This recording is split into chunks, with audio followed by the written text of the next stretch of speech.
the best coaches in the game. We really ain't playing. We regroup up in the Slack chat where the coaches debrief. We be piecing these puzzles, occupy the chunk of the pie. Ain't no lie when we hit the block. Helmet's casket is got. You be seeing helmet after helmet, helmet after helmet. First place, second place, fifth place, eighth place, 12th place, 15, 16, 20. So many helmets, you got blurred vision, we got too many. Get your tech. Oh man, shit. They got us fucked up. Army, regroup. We pledge always to have that edge. We don't fire warning shots. Competition just dropped. We locked and loaded before lock. Whatever the time, yeah. Do you even correlate? Being the best requires a willingness to outwork your competition. There's always someone smarter, faster, sharper, more naturally gifted to come around.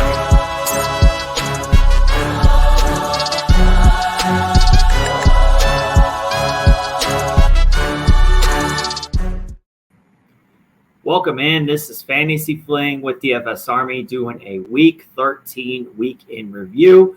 We're going to look a little bit at what won the Millie Maker, some MME strategy of top DFS pros, some of the takedowns that our staff members had, and a little bit of the afternoon slate. So without further ado, let's go ahead and get into it.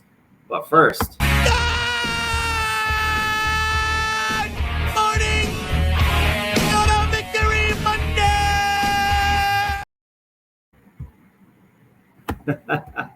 Geek always uses that, and I feel like I just had to use it today. So I'm going to start out with some of the screenshots of some of the wins. Small field contest still scored over 200 points on a pretty low scoring slate. So that was one of them. We had the Jay Real, who actually outscored the Millie Maker. He took down the Mini Max. 220 points. We're going to take a look at that here in a second. There's this top lineup. Great job for him. Excited to get into his MME strategy and what he did. And then last, we had T.Y. Dizzle take down 20 max, 221 points. Same thing. Both outscored the Millie Maker. I love DFS Army. He posted in Discord. So great job to those guys. Let's go ahead and take a look at the winning lineup. As I said, their lineups outscored the Millie Maker. Well, you see this winning lineup, 218 points that took down the Millie. Brock Purdy to Deebo Samuel stack, so QB +1. And there was no forced bring back here. Now, I only had two lineups. So I love to see this. Often tell people you don't need 150 max to win the Millie Maker. People think you do. You don't. You often win it. You see people win it with 1 bullet, 2 bullets, 5 bullets, 10 bullets, whatever it may be. But you don't need to MME it. So he had QB +1, and there was no bring back. So it was just Brock Purdy to Deebo Samuel. I get it. Expensive bring back options.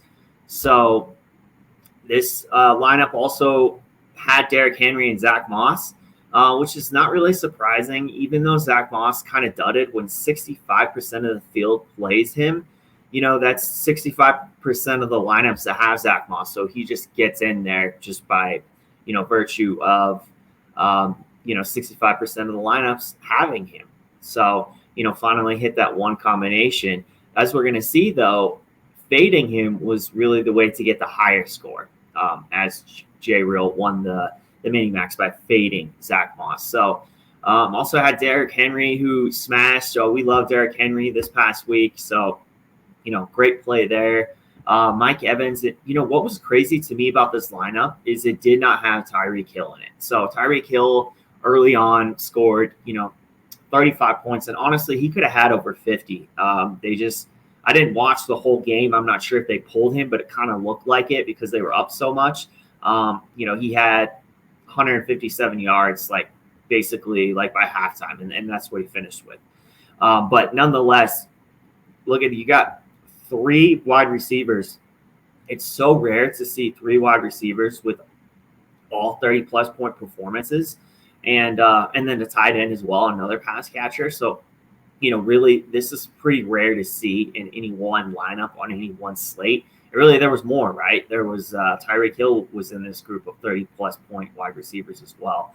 So that was kind of surprising to me, but overall, great lineup. Mike Evans at low exposure, and obviously when you have Zach Moss, who's 65% owned, the lineup's going to end up being quite a bit chalky. So really, if you take out Zach Moss, this lineup was under 100%, so it was quite contrarian. But as far as the leverage play, Sam Laporta was the leverage play. So was Nico Collins and Mike Evans. Nico Collins, kind of a beneficiary of Tank Dell getting hurt. He obviously still played a great game, still smashed. But you wonder if he would have got that if, Tank Dell doesn't get hurt. But also, the thing is he ended up being low owned because a lot of people were on Tank Dell. So that factors into the contrarian play. So, there were several contrarian plays in this lineup. Henry, Evans, Nico Collins, and Laporta specifically. Now, Dorsch got there. He got an A on the group project, but basically did nothing. And the New England D as well. So 7 points, that's pretty good. 2,400 defense, that's what you need. Didn't spend all the salary, 159% total ownership, and 218 points. So outside of Moss, very contrarian lineup. So let's see what won second place, because second place is pretty close. So this was Purdy and Debo. So, kind of a similar lineup, really. Had Henry, so had Rashad White. That other lineup we saw, first one was did not have a wide receiver in the flex, or running back in the flex. Yeah, had Dorsch in the flex. So that was one of the main differences, but very close here. Didn't have Mike Evans. That was it too. So Pittman smashed, but yeah, Evans did a little bit better, and so that was basically the difference in this lineup. But let's take a look. I want to see some of the top DFS pros, what they did, because I'll tell you guys, I absolutely got smoked yesterday, and the main reason for it, because I got a lot of the good plays right. I got Tyreek Hill right. I had some value plays that really went right. I was on Purdy. I had a good amount of Ayuk and Debo, but the reason I got smoked is because I played a lot of Ramondre Stevenson, who got hurt early, and a lot of Tank Dell. So I wanted to look around and see, what the pros did specifically to the Moss situation. How are you going to handle Zach Moss? And we're going to get into that. We're going to see most of them were willing to eat that chalk and be above the field. But there were some, like our boy Jabril, who was willing to fade. So obviously there's two ways to go, but it's a great leverage spot there. So Brick 75, I saw at one point he was like top 5 in this, so I wanted to take a look at his lineup. Now, this was surprising to me. He had a Gardner Minshew stack as a top build, and got Zach Moss, Pittman, and Alec Pierce. So it was really +3, and had a Derrick Henry bring back. So 2 running backs from the same game, although one really cheap and catches passes, so didn't hurt him a whole lot. Zach Moss had so many opportunities, but Tennessee run defense is stout, so that's what happened there. So this is Minshew, obviously +3, and looks like we had another stack as well of Deontay and McBride. Tyreek Hill in the flex. Atlanta D ate that chalky defense. So wide receiver in the flex. Now he had a combination. Not all his lineups were +3, so this one was +1.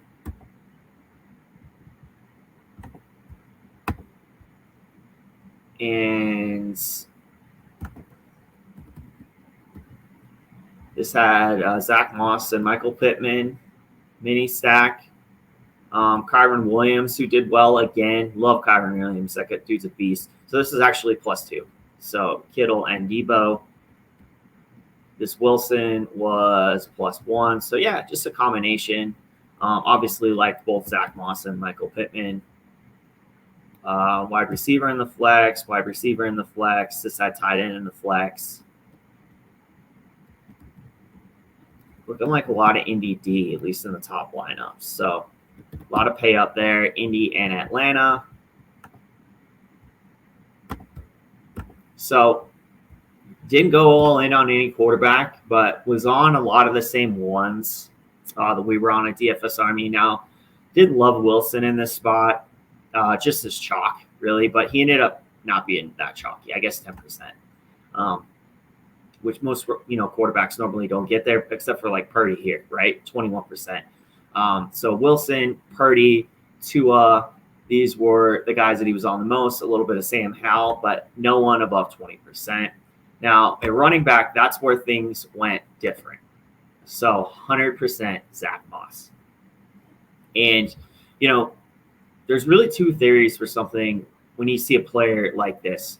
It's, A, I'm going to eat that chalk. And, we've seen in the past value running back chalk is something you typically want to eat because they get a lot of the volume and they don't have to do much to smash. Specifically, when you get a guy who's like 4,600, he's priced as a backup now, thrust into a starter role because Jonathan Taylor went out. Normally, over time, over the long run, if you eat that chalk, it's going to be positive expected value to do so. But there is also the other school of thought that, 65% of the field is playing this guy. If he gets hurt in the first quarter, like we saw with Ramondre Stevenson, now I can leverage the field. If he just has a bad game, scores 4 points, now I can really leverage the field by not having any of that player. 65% of the field is not going to be able to outscore me. So, there's two ways to attack it, and that's what we're going to look at here now. Had Breece Hall as well, had Jalen Warren, even with filled on Kyron Williams, a little bit under on Rachaad White, and under on Christian McCaffrey. So he lost 1,700 on the day. Obviously, I think part of that was with Moss here. Now, he had identified core plays, it looks like, as we kind of did at DFS Army, Moss and Hill. Well, Hill smashed. Like I said, he probably could have got 65% of his exposure here. So he's about plus 20% on the field. And then, Judy, Sutton, Ayuk were some of his highest exposed guys. Sutton had a pretty good day. Could have been a lot better. He had a couple of drops down the field. And then Waddle and under on Debo. Let's see what he had for some of these value guys. So he was under on Nico as well. Didn't really take the Parker value. Guessing he probably had Elijah Moore. I think you just kind of really spread out these cheapies. We see Barrios, Mims, Parker, A.T. Perry, 5% Elijah Moore. Yeah, so he didn't really go all in on any of the cheap guys. I do think he had a good amount of Brevin Jordan. Yeah, 19%. So under the field, but 19% of 2,500 tight end. That's a pretty good amount. So Njoku and McBride hit 21%. Were the top guys. A little bit of Logan Thomas and Kittle. So very similar to what we had. What I had specifically. And then, so we saw Indy, we saw Atlanta. Let's take a look here. So there's Indy, 13%. And how much Atlanta did he have? 16, so about even with the field on Atlanta. And that was one of the rare scenarios where the really chalk defense actually paid off.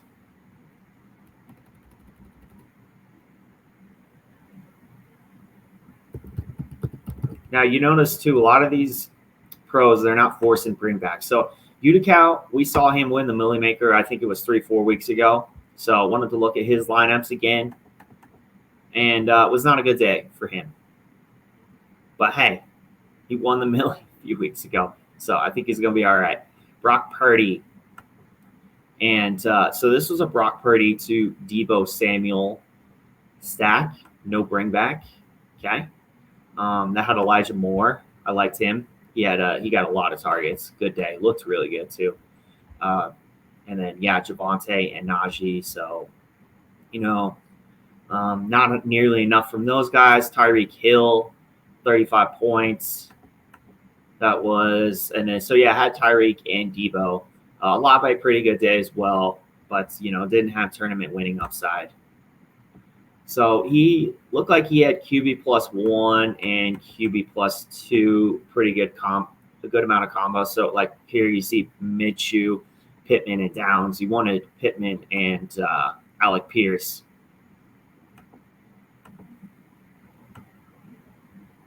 Wide receiver and flex.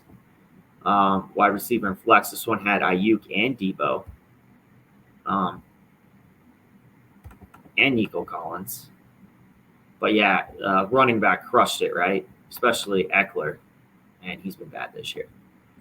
And yeah, this one was QB +2. I think there was a QB +3 somewhere.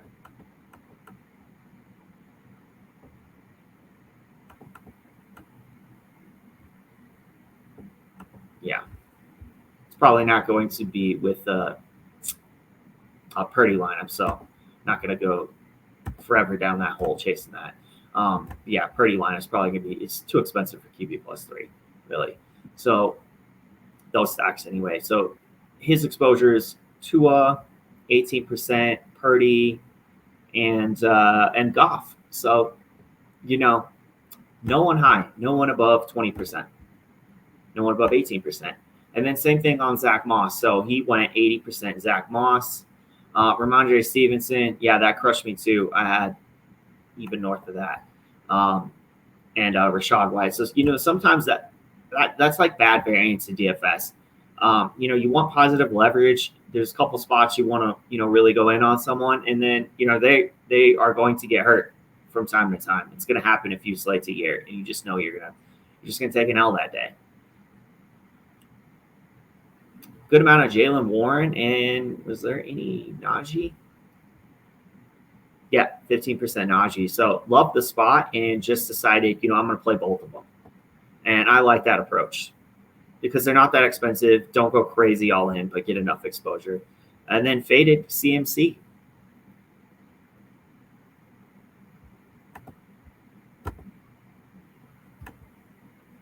Same thing on Tyreek Hill, 76%, so way over the field. McLaurin, I don't know what happened to McLaurin yesterday. This dude has been getting like 8, 9, 11 targets a game, and yesterday he gets 3 targets and scores 0 points. So I didn't expect him to have a ceiling game, but 10 points would have been nice. Would have been better than the 0, that's for sure.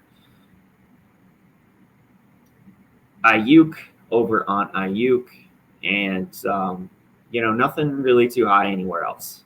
So what did he do for his values? He had Dortch, almost faded Dortch, a little bit of Perry. He was under on Dell, so that saved him from having a worse day. It was pretty under on AJ Brown, a little bit of Elijah Moore. Slightly over on Nico Collins. Had a little bit of Mims, a little bit of Mingo. So, yeah, what we're seeing with these guys are just kind of spreading out the cheapies, which that makes total sense. Totally understand the strategy for that. They're cheap for a reason. They're likely to bust. So just kind of spread out exposure and hope you hit that one. Njoku, Brevin Jordan, Logan Thomas, McBride, Otten. I don't know what happened with Njoku. Every time I looked up, he was getting a target and he was getting a catch, and it looked like he was smashing, and then he hardly did anything because I think a lot of them got called back on penalties. One, he stepped out of bounds. Otherwise, it would have been like a 40-yard run.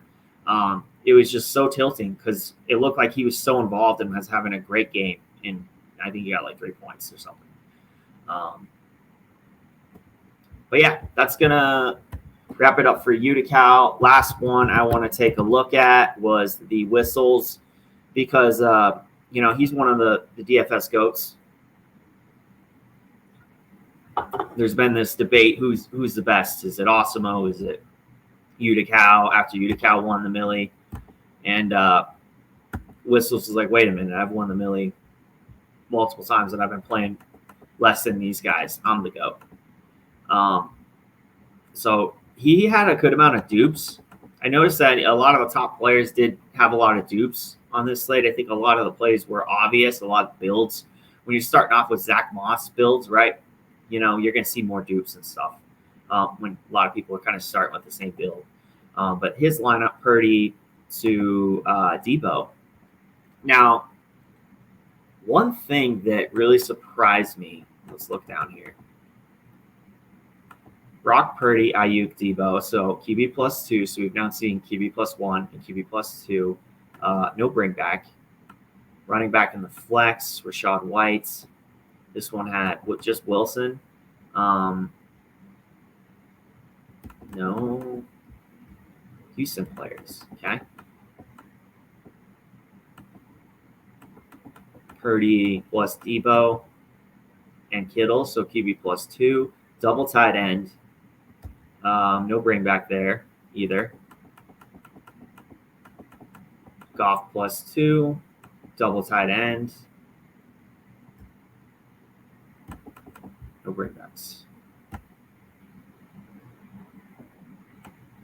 And then I want to get to this next one right here. So would you look at this? After 2 weeks when we saw the Millie Maker winner have a QB unstacked, here again, we're now seeing a DFS Pro like whistles with his QB unstacked. And I haven't seen this before with the DFS Pro. Specifically not a guy like Purdy. Some of these guys, like Justin Fields, Daniel Jones, I've seen it in the past. Guys that maybe run a lot in a game. Yeah, very interesting. So Purdy, Harris, Moss, and then Tyreek Hill, Pittman. So, had 2 wide receivers above 30 points, but you needed 3 on the slate. And you needed Laporta. I just found that to be very interesting. Let's look at his exposures. Now, he will normally either just kind of be even or go all in with the QB, as you see here. Now, we've seen weeks where he's got 100% Josh Allen or whoever it may be. Here, Carr, Minshew, Wilson, Howell, and Purdy are the highest exposed quarterbacks, and Purdy was the highest, so none above 17%. So we see him in on Javonte, a lot of leverage on Rachaad White. Stevenson had a lot of Stevenson too, Warren and Najee. So same thing as Utica was I'm going to play both of the Pittsburgh running backs. I'm going to be over the field on both of these guys, and hopefully one of them is going to smash because the matchup's too good. Over on Williams, and even with the field on McCaffrey, and then there it is, faded Zach Moss. So, 21% field was 65%. So playing very different. Now, this kind of surprised me now, that I look back at it again, is because it had so many dupes, right? But yet faded Tyreek Hill, as you're going to see, 12%, and also faded Zach Moss. Under on Debo, under on Ayuk, faded, almost full faded both Tyreek Hill and Zach Moss. Not a full fade, but a fade.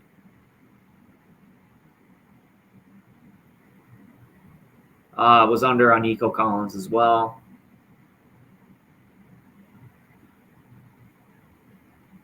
And then, the wide receivers, obviously over on Dell, over on Sutton, Olave. So, Dell kind of crushed you a little bit.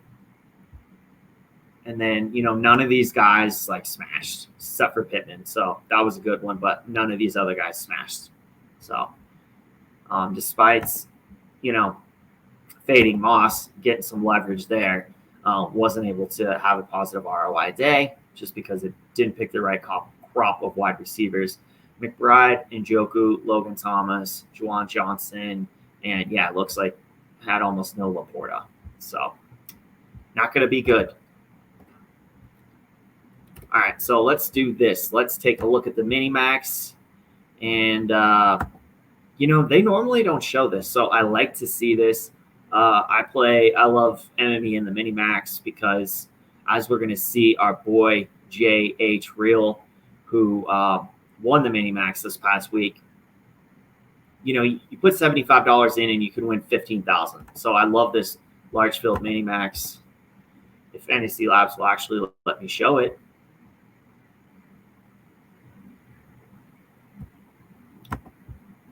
Because it's $75 in and you have a chance to win 15 grand.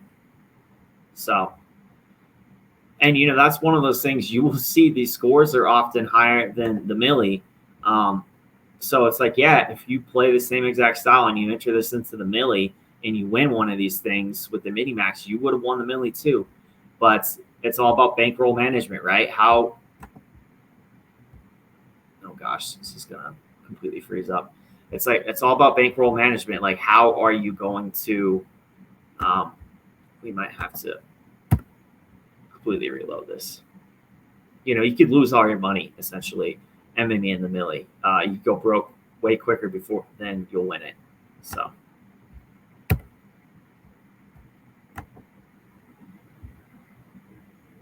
All right, guys. We might have to wrap this up. Let me try one more time. Fantasy Labs is terrible.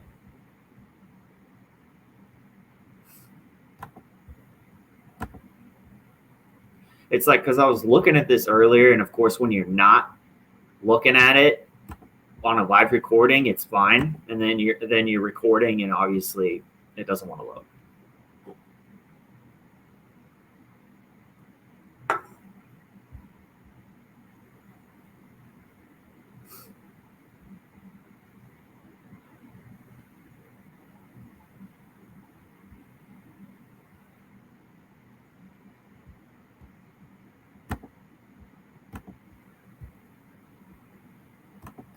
Can we have it? Can we at least see the lineup? There we go. All right, Jay, it's real. Brock Purdy to Deebo Samuel, no bring back. Chuba Hubbard, Rachaad White. This was one of the Bobby Wow calls on Tournament Tactics. Bobby Wow, multi-milli maker winner, was saying, you know what? For just a little bit of money, if you want direct leverage off of Zach Moss, you can play Chuba Hubbard. 25 points, 1% owned, absolute smash play.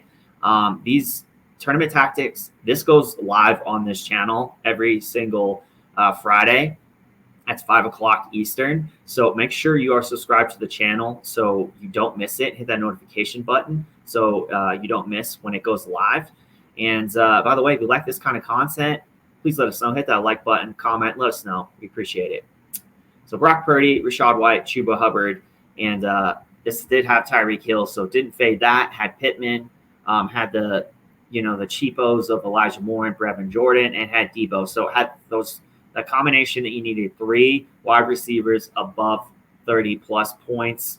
Almost averaged 35 points there, and then you had the running backs. So these guys averaged over 20 points. That's what you really needed as well, and Atlanta D. So chalky lineup overall, 176%, but was unique, and that's all that matters.